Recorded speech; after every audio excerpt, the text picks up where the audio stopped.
Hello friends, आज हम आपको एक ऐसे समाज के बारे में बताना चाहते हैं जिसने में क्रांति लाई थी। आर्य समाज एक हिंदू सुधार आंदोलन है जिसकी स्थापना महर्षि दयानंद सरस्वती ने 10 अप्रैल 1875 को मुंबई में की थी। इसका उद्देश्य वेदों की शुद्ध शिक्षाओं को पुनः स्थापित करना और समाज में फैली बुराइयों को दूर करना था।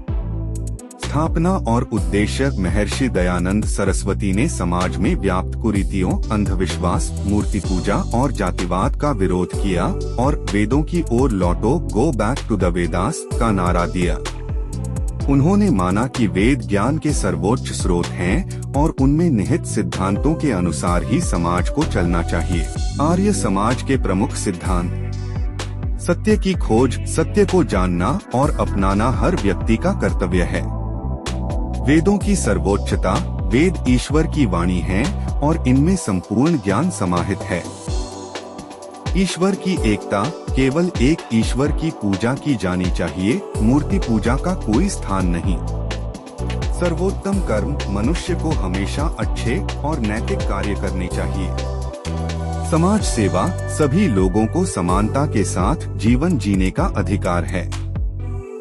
नारी शिक्षा: महिलाओं और शूद्रों को भी समान अधिकार मिलने चाहिए। स्वराज्य का समर्थन: स्वतंत्रता संग्राम में आर्य समाज की महत्वपूर्ण भूमिका रही। महत्वपूर्ण योगदान: सामाजिक सुधार, बाल विवाह, सती प्रथा, जाति प्रथा, छुआछूत के विरोध में आंदोलन। शिक्षा प्रसार: गुरुकुल, कांगड़ी विश्वविद्यालय, हरिद्वार जैसे कई शिक्षण संस्थानों की स्थापना। स्वतंत्रता संग्राम में योगदान: लाला लाजपत राय, स्वामी श्रद्धानंद जैसे नेता आर्य समाज से जुड़े थे। शुद्धि आंदोलन: इस आंदोलन के तहत लोगों को पुनः हिंदू धर्म में शामिल किया गया, जिन्होंने इसे किसी कारणवश छोड़ दिया था। वर्तमान स्थिति: आज भी आर्य समाज देश विदेश में सक्रिय है और सामाजिक कार्य, शिक्षा और सुधार के क्षेत्र में योगदान दे रहा है। भारत में कई आर्य समाज मंदिर और गुरुकुल हैं, जहां वेदों और संस्कारों का प्रचार प्रसार किया जाता है। आर्य समाज ने भारतीय समाज में जागरूकता लाने और धार्मिक सुधारों को बढ़ावा देने में महत्वपूर्ण भूमिका निभाई है।